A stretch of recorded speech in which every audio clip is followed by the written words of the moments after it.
Have you ever found yourself spending a whole lot of time doing things that you absolutely hate and then complaining about the fact that you have to do those things or that you've been doing those things? I know I have, and it's something that I have been really, really intentional about lately and trying to make sure that I reduce that struggle. It's something that I've struggled with a lot in the past, and I've realized that that's not the best way to go.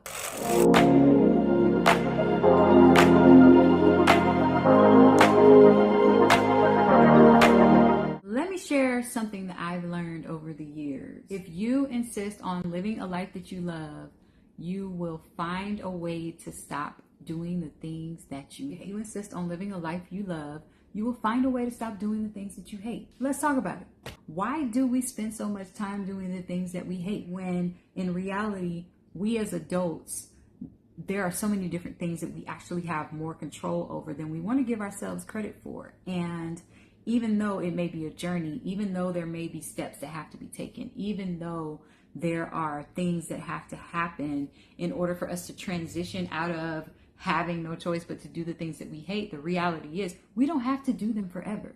And something that I've learned over the years is that if you insist on living a life that you love, then you'll find a way to stop doing the things that you hate. Hate your job? Then now is a great time to start planning. Now, I did not say leave your job tomorrow and go start a business. I'm not giving you that advice. I probably would advise you not to follow that advice. However, now would be the good time to start trying to find a new one. Now is the time for you to focus on your skills, put your resume together, start you a side hustle, start applying for the jobs that you would like doing. And so the time that you put in, even though it will take a process, even though it might take some time for you to actually find that job and obtain that new position, some progress is better than no progress, right? And steps forward is still progress, even if they're baby steps. However, sitting and complaining and talking about how much we hate the things that we're doing is not the solution, right? So now's a good time. You hate your job? How are we getting out this thing? What are we doing next? The same goes for your line of work or the industry that you're in, right? There are so many people who got degrees or went to school or did all these things and did trainings and they working in an industry that they hate. I know so many people who hate practicing law and complain about the fact that they practice law when there's so many people who would love to practice law, right? Stop doing the things that you hate. And even now, right? Regardless of what industry you're in, you have the right to change your mind. You have the right to pivot. And the only way to do that, especially if this is something that you hate, is to figure out, how am I going to get out of this field? How am I going to get out of this industry? Well, baby steps. We can start with baby steps, right? So figure out how it is, you can go back to school or get the training or the education that you need in order for you to enter into the industry that you desire to be in. And I know that cost may be a concern, but luckily there are so many different ways to get educated in training these days. There are free programs, there are low cost programs, there are sliding scale programs that will allow you to take their courses or participate in their programs for, pretty much something close to nothing or very affordable costs based on your income. There are grants available. There are scholarships available. There are so many different ways. There are online resources that you can access at no cost at all. And there's just so many different ways for us to learn this day and age. So now is a good time to figure out, okay, what is it that I want to do and how can I get there? You don't always have to go the traditional route and spend a lot of money and invest a lot of time all day, every day. If you don't have the flexibility to do a full-time program, then don't do a full-time program. Find a part-time program. If you have kids and you need to be able to be available for them, then find something that will allow you to get educated or the training that you need so that you can still have that time for your kids.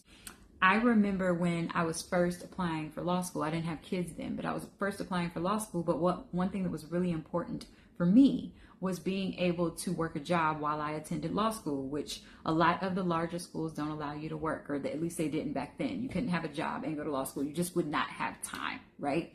So one thing that I set out to find was a smaller program, or a program that would allow me to attend part-time. So I focused on and did find a program that would allow me to go part-time. I went to a smaller school.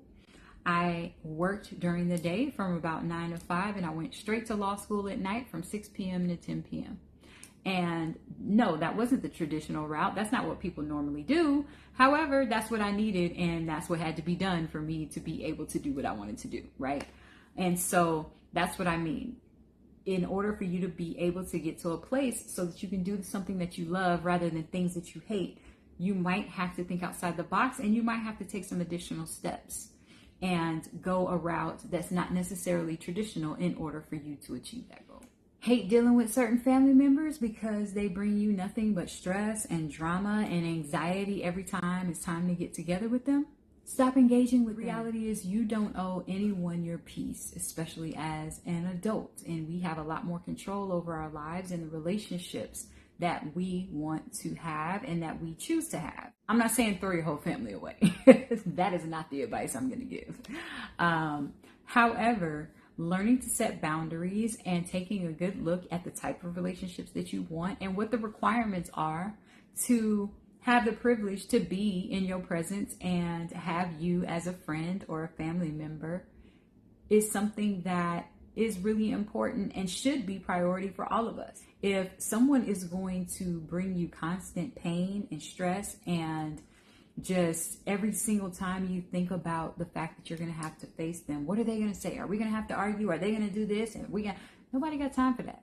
So if being around those people is something that you hate, then stop, because you're not required to be around them, at least in a lot of situations.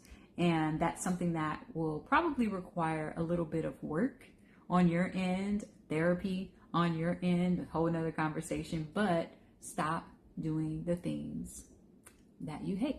The same goes for friendships, right? If you hate dealing with drama and you have friends who are always bringing you the drama, stop entertaining it. You have the power to walk away. You have the power to set up boundaries so you don't have to deal with that type of foolishness. Hate difficult clients? Stop working with them. Because at the end of the day, all money ain't good money. Yes, we got bills to pay. Yes, we need someone to buy our products and our services.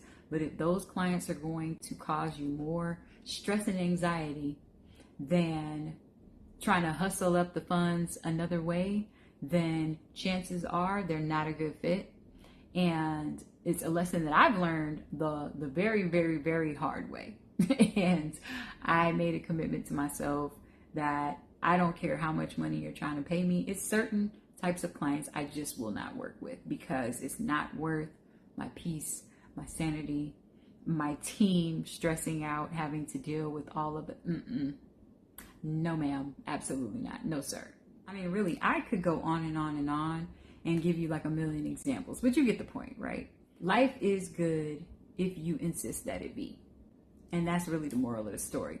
Once you decide to protect your space, to protect your sanity, to protect your time, and to invest time in the things that bring you joy and the things that make you happy, rather than continuing to do the things that you hate, then your life will be so much better, because you'll be doing the things that you love. Now, tell me, what 2 things are you going to commit to stop doing that you hate in the comments below. That's all for now, and thank you for tuning in, and I will see you next time.